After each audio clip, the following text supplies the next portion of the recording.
and gentlemen, boys and girls, species around the multiverse, this is Monts in the podcasting capsule, requesting permission to bring sass back to geekdom, because that is what we do at Geek Syndicate. I am Monts, and with me, as always, is... Captain Nuge, reporting for duty. Captain Nuge, take her out.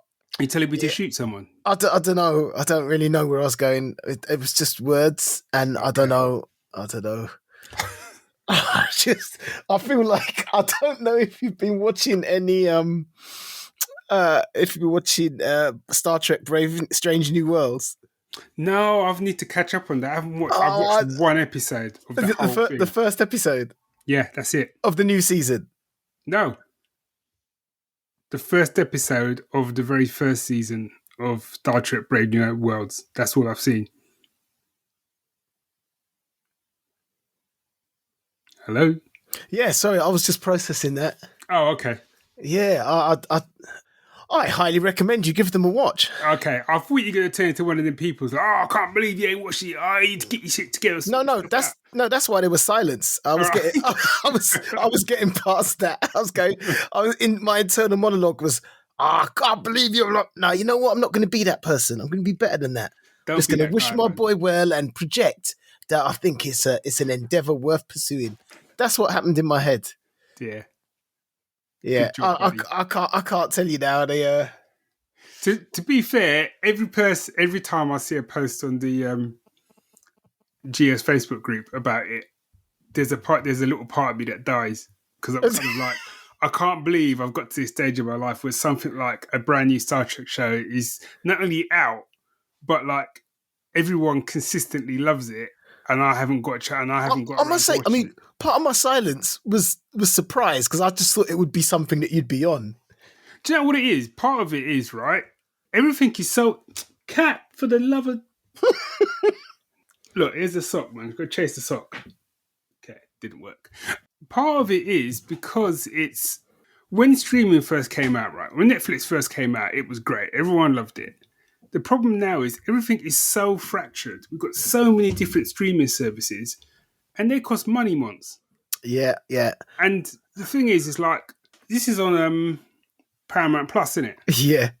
And the thing is, if Paramount Plus hadn't existed, if they hadn't come up with whoever came up with Paramount Plus, this would have been on probably on Netflix or Amazon. Yeah. One of those two, because that was how I was watching Discovery to begin with. It was on Netflix.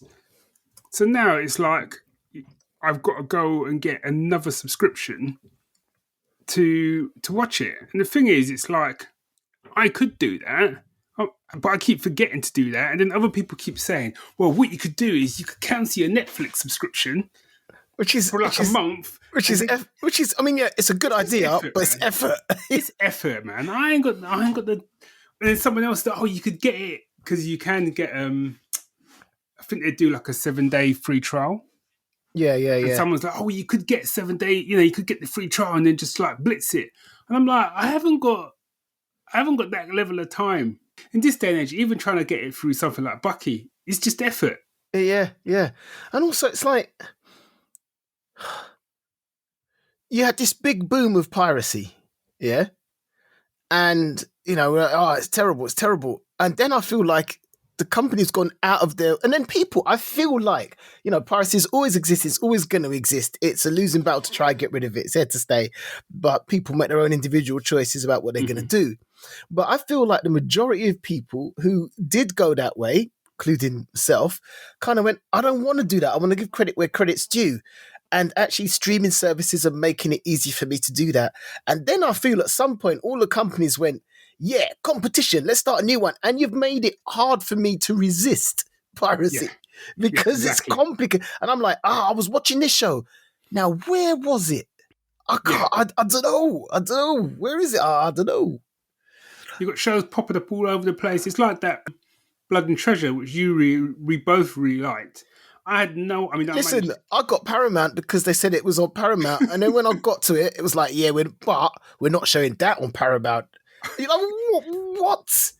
Because that was showing on Now TV. Oh.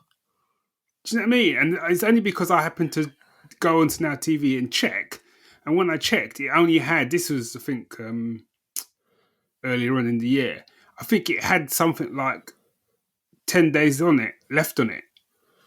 And also, you know what? I'm an actor, man, and the cost of living is killing me. So a lot of those descriptions that I've got, they're about to go the way of the dinosaur in this house. So I don't know.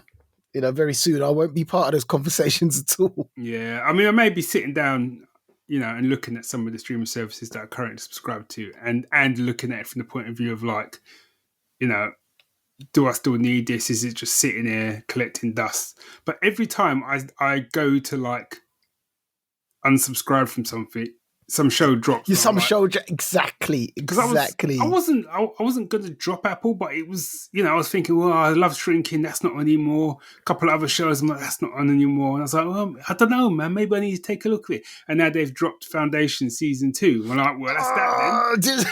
That's that, gone.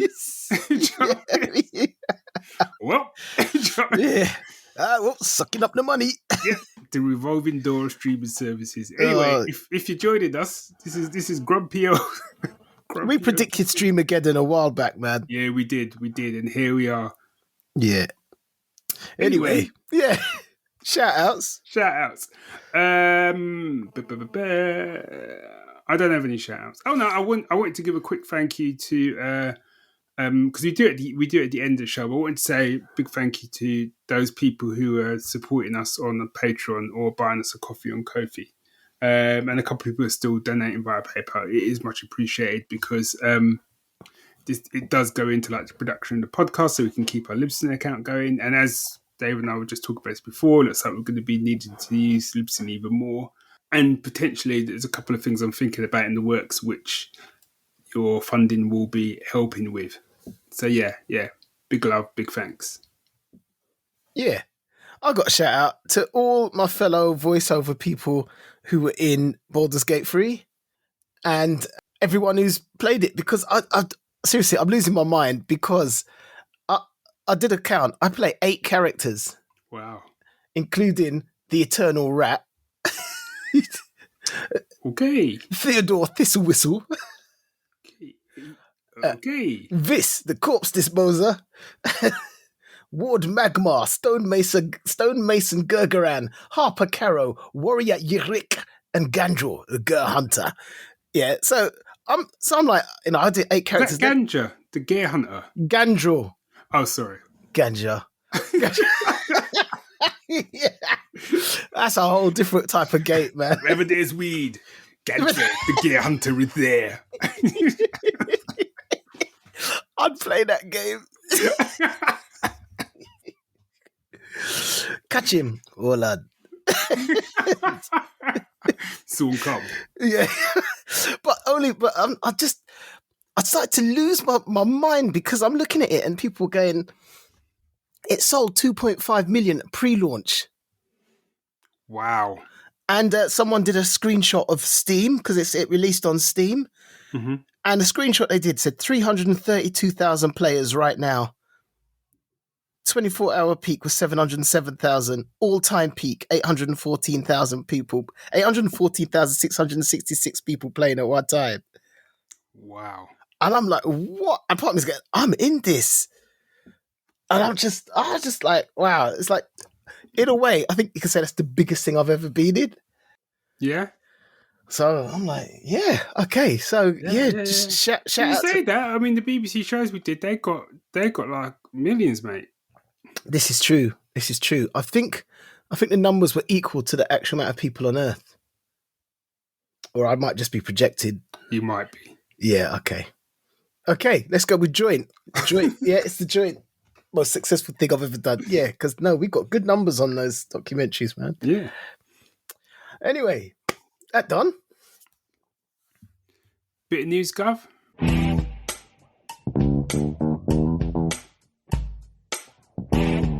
Yeah, I realised my news was actually talking about Baldur's Gate 3 numbers, but there you go. Right. So that's that. so effectively the news was talking about itself. Yeah. Sounds pretty on point. I was going to say, is anyone surprised? Nope.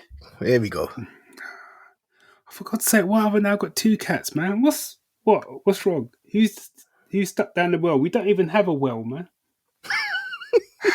That's what happens when you're sitting in front of the littlest hobo, man. That's got to stop. Here he comes, walking down the street. God, please, it's where I want to be. Right. Everywhere I roam, Here we go. we go together until tomorrow. I just keep moving 36 on. minutes. Sorry, littlest hobo. Right. So, first bit of news is, did you know? So, way back in the day, even before the days of Geek Syndicate, you used to hit a particular comic convention. In fact, it was the first comic convention that you took me to when we started. Bristol. Yes. Good Bristol. times, man. Good times. The good times apparently are returning. What you talking about, Willis? Well, the Comic Expo returns to Bristol in October. So apparently they are organising another Bristol Comic Expo. Is it different people, same people? I mean, it's been a while. Some people must have moved on. I think the main guy who was behind it, I think he's behind this. When is it? It is Saturday the 7th of October. It's a special one-shot, one-day event. So some of the people that are going to be there are Time Bomb Comics, Titan Comics, 77 Publications. Some of the guest comic creators going to be there. Alan Davis, Captain Britain fame. Liam Sharp, Lee Carter, Rob Williams. Oh, I can't go. Okay. I was up for that, man. Also, the Worlds of Jerry Anderson will be doing an original art display. Ah. Okay. All right. Let it go, Dave. Let it go. Sorry, man. It's the last day of my show. Last performance. Oh, they won't miss you then. Just nip out early, man. It's the last. Cut out early. Isn't that what? Just don't turn up. Yeah, just don't turn up. Isn't that what an understudy's for? We ain't got one. Oh, get one. Yeah. Thanks for coming along, Bob. You're going to be on the last night. No. That's it. I'll do it. How hard can it be? I'll just come and do a few chimneys. How's it going, mate? Chimneys. Well, just moved on before I just dish out. All right, my name's Dave. I'm an actor. Oi. These up my other brat, isn't no? Okay. You know what? It's a good thing we're in different locations right now because there's a backhand here with your name on it. Man, there's always a backhand with your name with it. Yeah, I think we established that at school. Yeah, I got that tattooed on the back of my hand. Yeah, 36 minutes. Yeah. Oh, yeah, good point. Right, my other bit of news is friends of the show, Yomi Ayeni and Corey Brotherson. And Jenny Gillibad, because obviously she's heavily involved because she did the art. They produced a series called Clockwork Watch, which if you haven't read this comic series, you should go and put your peepers on it because it is awesome. But also what they've done, it's not, to say it's a comic series. That's what they call transmedia, isn't it? That's what they call it. Yeah, it's so much more than that. It's transmedia. It just crosses different platforms. I know like Yomi's done things like there's like a newspaper for it. He's done live interactive events. It's just all sorts of stuff for it. And what they've managed to do is they're part of an exhibit at the British Library. Right, okay. Which is called Digital Storytelling, which is running until the 15th of October. But as part of that, what the guys are doing is something called Layout at the Library, Digital Steampunk. And blurb is, immerse yourself in the Clockwork Watch story world, party with Professor Elemental and explore 19th century London in Minecraft. So this event is going to be taking place at the British Library in October, as I said, Friday the 13th. Running from 7:30 to 10:30. And so, like I said, there's going to be a live performance of, they've said, renowned chap hop rapper, Professor Elemental, artist Dr. Jeff, who we both know. Will be drawing portraits. Plus, Lancaster University will be launching and giving VR demonstrations of their amazing Sherlock Holmes themed virtual Victorian London, which they've built using Minecraft based on 19th century maps. And all sorts of, and all sorts of, and there's going to be like beer and cocktails and stuff like that. Okay. Dressing up and joining in is heartily encouraged. So yeah. So I don't know if I'll get I'd like to try and go. Yeah, no, that sounds proper. Yeah. But I'll put the links in the show notes. But yeah, I would strongly recommend people, if you're in London, to go check out the exhibit. And obviously, if you're in London and want to partay, who says partay? It sounds nonsense. Head along on Friday the 30th of October for the Library Digital Steampunk News. I'm out. Nice. Oh, okay. Don't know where to go from there. What? Have you got any news? No, I haven't. So I guess I know where we're going. We're going to talk about the week that was. Yeah.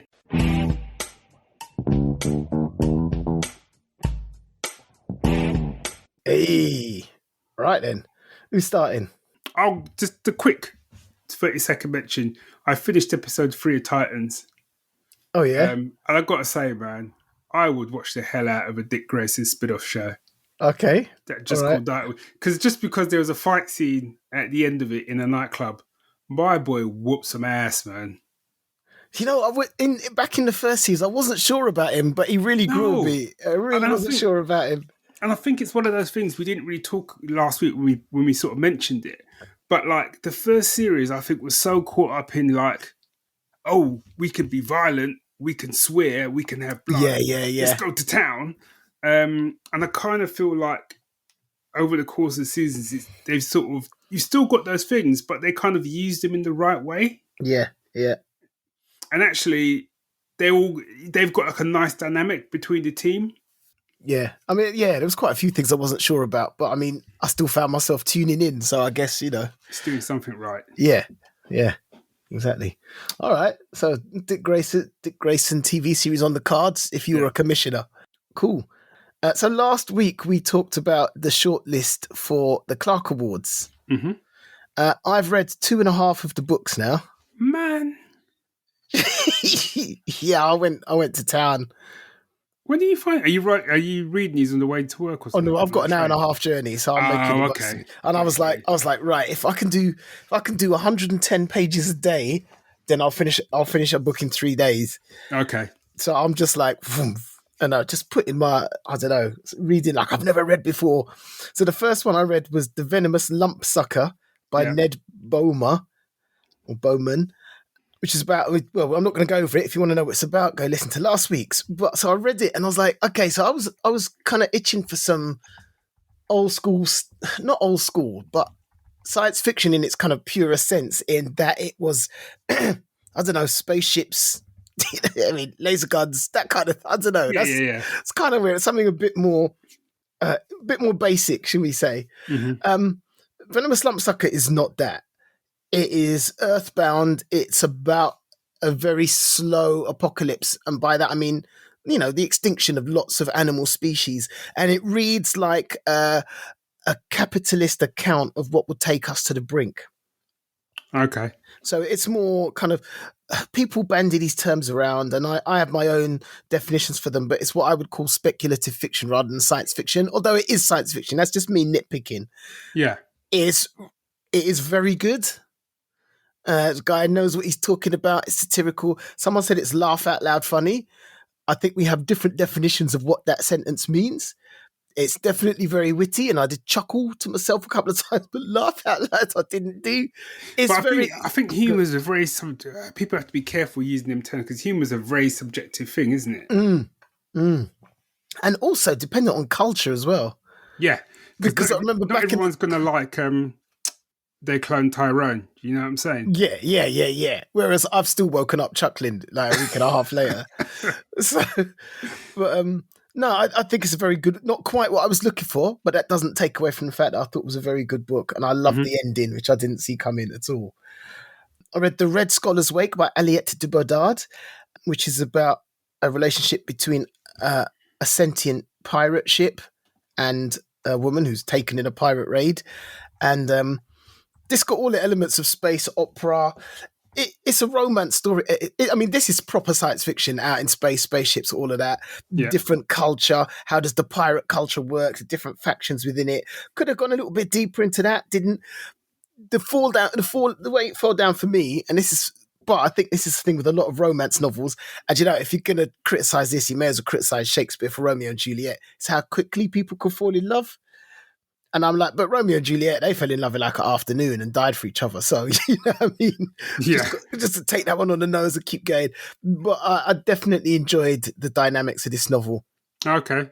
And the third one, which I'm halfway through, is The Anomaly, which is the one where the plane gets caught in some turbulence and gets duplicated. Yeah. So, no, I'm about a third of the way through. And again, it's not classic sci-fi, but it's kind of like that kind of thriller type thing. It's a kind of it reminded me a bit of Final Destination, but not so bloodthirsty. You know, that bit where... Yeah, so I've started this. Mm. I'm not as far through as you. I'm enjoying it so far. It's got it reminds me of a show, not Lost. It was another show. Come on, can't say it because I've been trying to. My brain's been reaching for this. Is it Manifest? Must be. Where people get on a plane and I can't think something weird happens, and when they come off the plane, I think the plane disappears and then they come back so many years later and they've not aged. This is the one, and they've all got kind of abilities and stuff. I think it's called Manifest. Okay. So have you seen Manifest? I watched the first season. Did you like it? It was right, but there's 4 seasons. I think there's like 4 seasons. But my problem is like I got kind of burnt by Lost. So anything kind of that's heading down that road, it takes a lot to keep me invested. Yeah, Them sort of mystery box shows, I'm kind of like, you need to give me something, and I felt like it didn't give me enough in terms of answers in the first season that would keep me going. It was something I watched like that recently, and I'm nervous. I was nervous. Can't remember what it was now. Right, but I was very nervous. But we're yet to see how it plays out. Just got to kind of remember. Oh, it's From. Do you know what? I thought that's what you were thinking of because the second season of that is on Now TV at the moment. I haven't started. And I think this is where if we get to the end of the second season and we know less and we only have more questions, then I'm going to go. Is this lost? Is this Lost all over again? I can't be doing that. Yeah, I'm out. It's as simple as that, really. yeah, which is a shame because I'm enjoying it. I just, I can't do the Lost thing again. No, but no, I think Anomaly, because if you're looking for something like that, this is spot on. Okay, this is spot on. So I am enjoying. Again, if you're looking for your classic sci-fi, that's not it. But if you're looking for that kind of thriller mystery, what did you call it? Mystery box. Yeah, like mystery box. I like that. If you're looking for that kind of thriller mystery box, Anomaly is hitting it for me. Cool. Yeah, so there's two more after that. No, there's 3 more. I'm not going to make all 6. I know that. I'm going to burn out before that. I've also got a script to learn, so it's not happening. But I'll be if I make. I'm aiming to make 4 books before the awards next week. Cool. Well, that's a good number, man. Yeah. I'll be proud of that. Yeah. So quickly, I would have mentioned a comic or 2. So I've read Scarlett Coulture, The Munich File by Des Taylor. It's on my iPad. Is that on your iPad to read or ready to read? Oh, okay. So basically the whole concept behind Scarlett Couture is it's basically a kind of high fashion modeling agency that doubles as intelligence operatives for the CIA. And I love that. It's so far out there. Yeah, they kind of set, and the main sort of, well, it's kind of set up by the main person in it is Scarlett Couture. It's Scarlett Carver is her name, but the company is Couture, and she's like the kind of head of security. Which is quite interesting that she's not a model. She's like head of the security and stuff. And the blurb is, Agent Scarlett Carver and their team embark on a thrilling game of cat and mouse as they're thrown into the high-stakes world of technological espionage. It soon transpires that the effects of Project Stardust reach further than anyone anticipated. There are new threats emerging, and this time it's personal. So I really enjoyed this. The art is gorgeous because it's Des Taylor. Yeah. Absolutely. The art is gorgeous. And I enjoyed this first issue so much that I went back and got the previous volume. Okay. Reason being, and it's probably my only sort of criticism of it, is that it kind of takes place 6 months after like the events of the first volume. And even though there is like a brief kind of paragraph that says this is kind of where we are now, once I'd read it, I kind of felt like I was missing something. Do you know what? Can I just take you out of that for a moment? Yeah. I mentioned the Red Scholar's Wake that I read. My biggest problem is that a lot of the dynamics of how the ships and stuff work, I feel like you need to have read previous stuff in the universe to understand it. Okay. And there's an assumption, I feel like there's an assumption that you just know how this stuff goes. So that was one criticism, which is similar to that. But yeah, go on. This isn't quite as bad. I mean, you can read it and still enjoy it and all the rest of it. But I definitely felt like I needed to sort of go back and read the first volume to sort of get me up to speed, as it were, which was fine because it was on Kindle Unlimited. So I sort of blitzed through that. And again, I really enjoyed it. This is a kind of, I think what I like about it, this is kind of like old school in that this could have come on like in the 70s, 80s if it was a TV show. Do you know what I mean? Mm. And that might not be everyone's cup of tea. It's my cup of tea. Yeah. You know, every gun's got a silencer in it. Do you know what I mean? every third villain's got like a machine gun. You know, you got people diving into helicopters as things are exploding. It's just it's got that kind. Remember what was that film? Is it another comic strip, Modesty Blaze? Yeah. In the Mirror, the Daily Mirror or something like that? Yeah, the Daily Mirror. Yeah, it's that kind of vibe. A little bit of Armour and Flint. Nice. It's just fun. It's just fun. It's just a fun, fast, action-packed read. Nice. Yeah, really enjoyed it. Well, I'm going to go. If we're on comics, I went for a comic that you put me onto. Okay. Which is Batman Detective. I had this on my list. Oh, did you? Oh, go on then. No. I've just rambled, man. You go. So I'll just try to remember it now because I've been reading so much since then. I've got the blurb for it then, if it helps. Go for it. Okay. So this is by Tom Taylor. Who we love. Yeah, who we love. Art's by Andy Kubert. Which is classic artist. Yeah. The colorist is Brad Anderson. So a horrific tragedy in the United Kingdom sends a very personal and deadly message to the Dark Knight, one that will draw Batman out of Gotham City to investigate. From the moment he lands in Europe, Batman will face a difficult investigation and unheard of adversaries and find the assistance of a partner once more, all in the hunt for a villain known as Equilibrium. New villains, new allies, a thrilling overseas adventure begins for the Dark Knight. Go. So this is a disillusioned Bruce Wayne. Yeah, he's kind of, I mean, it's quite funny because he looks like, I kind of feel if you met Bruce Wayne, you wouldn't be that confused that he might be Batman because he looks dark and rough. He just looks like a bruiser. Mm. But it looks like a lot of it's all over. The Robins have gone good ways or not. I think, are they like most of them are dead or something? I can't remember. Yeah, I can't remember either. I can't remember that. So. I just know that he's in bad times. And right at the beginning, when stuff kicks off in England, he's like, I'm leaving. He just packs his bag and leaves the manor. Yeah. And like, basically close the doors. I don't even know if I'm coming back. Do you know what I mean? He's in that place. He hooks up with Knight and Squire, who are a British Batman and Robin analogue. And I remember them from back in the day, and I really liked them. And I think Paul Cornell did a series about them. And I really liked the characters. And so it turns out the original Knight is dead, and the Squire is now Knight, and Knight's got a new Squire. If that sentence made anything, it made any sense. I like the interaction between them. I love the storyline. The storyline is brilliant. It's a great story. The concept is fantastic. The villain Equilibrium is spot on. And I just like the conclusions as well. I just liked everything about it. All of those things just come together. The artwork, the storyline, the plotting, everything. The characters. To me, that just made that's put it up there. One of my top 10 Batman comics. 100% agree. Also, and the reason that I 100% agree is go on. I think you're going to say is for me how I like Batman. Is when you write Batman as the world's greatest detective. That's it.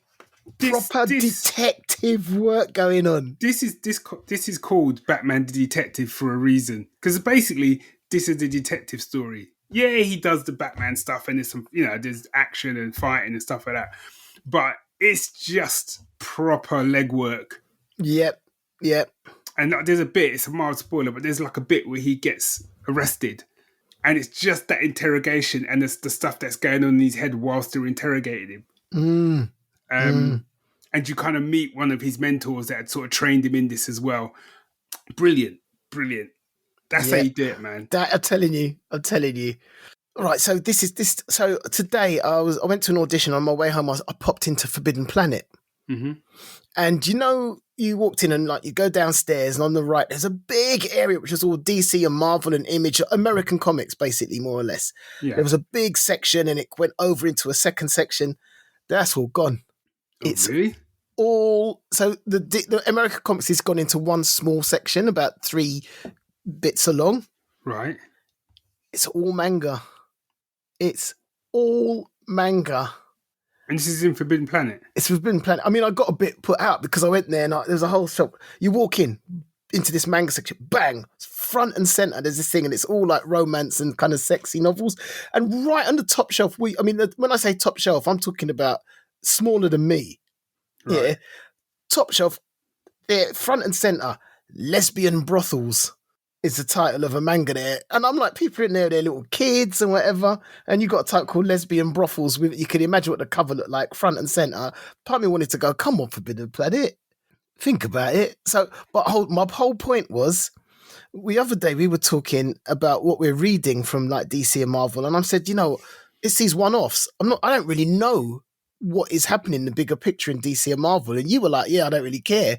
Yeah. And for me, I don't know, this kind of thing. Give me a nice story, one off and done, or give me a long story, but give it an end, a beginning, a middle, and an ending. Exactly. And I kind of think, I don't know if the American comic, English comics as well, if the Western comic approach to comics is actually killing it. This never-ending second act that we find ourselves in, it makes it hard to plug into. I don't know. I mean, we often talk about comics at the time, and I'm not saying that. But just walking into Forbidden Planet today was quite a shock to my system. And I wonder if, I don't know, do we need more Batman Detective and less ongoing stories that never end and make him impenetrable for new readers? I don't know. Just got me thinking. Still processing. And I guess endless reboots of the universe. But I think the other thing is as well is because I've been reading, I've been getting a few of these via Kindle Unlimited and stuff. There's lots of these kind of individual stories that I had no idea existed. Yeah. Like this one, I had no idea existed. And it's because, we'll talk about it next week, but it's because I'd read that Deceased one that we loved. But then off the back of that, I've read that, which I think that came off Unlimited before you had a chance to read it, that Batman Last Night on Earth. No, I got hold of it. Did you get hold of it? Yeah. We could talk about that next time as well. Yeah, that was amazing. But again, beginning, middle, and end. And I don't know if that's maybe me and where I am now, but that's what I like. I still love reading superhero comics. But what I want to be reading is those kinds of stories where there's a beginning, middle, and end. Even that Deceased one, which is effectively, I think, I don't know if that was another reboot, I don't know. But that still felt to me like it had a beginning, middle, and end, and I could jump off. Yep. Which is where the indie stuff always worked, because a lot of the indie comics, more often than not, have that. They do tend to be beginning, middle, and ends. But yeah, it's interesting. As I said, I haven't been to London. I haven't been to Forbidden Planet in, I don't know, a couple of years. But I said I'm hoping to head to London at some stage next week. So I might take a beeline and just take a wander in there, see what it's like. No, do it. I'd be interesting to see what you think. But yeah, anyway, so that's comics. I've got movies. I've got TV. I don't know. Where do you want to go? It's up to you. We've got 10 minutes. So you choose, man. I don't think we've talked about this. I went to see Spider-Man Across the Multiverse. We haven't, because I've not seen it yet. It's just weirdly, it just dropped on. I think you can buy it now. Okay, so I'll just give my impressions. So, went to see it with the family. Oh, cool. My kids loved it. My kids loved it. I mean, they loved the first one. They had the like soundtrack on repeat. Okay. Interestingly, I can't remember because like I remember watching the first one and I was like, I come out singing, ooh, ooh, ooh, which is Sunflower by Post Malone, which was kind of like the front and center tune. I don't have any of those tunes from this one in my head at all, so I don't know what that means. But I remember liking the soundtrack at the time. Yeah. None of it stuck for some reason. So I had that kind of, I call it the second album feeling, where I enjoyed, like, someone brings out an album, I enjoyed it so much, I'm a bit nervous about the second album in case it doesn't like live up to the first one. Yeah. And so I was a bit nervous going in, and I went in, and I'm not going to give anything away. I'll just say it's a very different story. What is interesting is that the characters, like Miles, have aged. Okay. So however many years ago it was the first one came out, that's how many years it's been, I think. Right. I think. I enjoyed it. It was a very different beast, which is good. Yeah. And I enjoyed it. And there were moments where I laughed out loud. There were moments I had tears in my eyes. It was just a good, solid storytelling, actually, with a great character. Okay. Yeah, I mean, it got a bit out there in places. You go, what? But yeah, no, I'm not going to say anything else. I'll just give you a very rough. When you've seen it, maybe we can do a spoiler-filled thing. Yeah. I'm hoping to watch it within the next sort of couple of weeks. Now that it's dropping so you can buy it, it'll only be a matter of time for it comes down a little bit. Yeah. It's a good use of time, I thought. Okay, all right. That's a review, isn't it? Yeah. It was a good use of time. Dave Motif, Geek Syndicate. Yeah, I know. Yeah, wait till you see that on the posters. It was a good use of my time. 5 stars. Kind of expect something a bit more effusive for 5 stars. Isn't it? Better than a kick in the groin. Yeah. Dave Motif, Geek Syndicate. Yeah. Spider-Man Across the Multiverse, better than cold porridge. Right. Woo. How about you round us up? Okay, so usual stuff. Have a listen to what we've talked about. Go check it out for yourself. If you haven't, come back. Tell us what you think. Are we talking nonsense or are we on point? You can do it with emails at thegeeks@geeksyndicate.co.uk, or we are all over social media as Geek Syndicate. Yeah, thank you again at the beginning, Barry. Thanked everyone who supported us. Please continue to do so. Join us. Let's support so we can actually keep going without crying to the bank. You could do that on Patreon or give us a coffee. It's not give us a coffee, is it? Give us a coffee. Give us a coffee. No, it's Ko-fi.com. Ko-fi.com. Yeah. Wow. So, yeah. Brilliant. So, till next time, Geek Syndicate, we're out.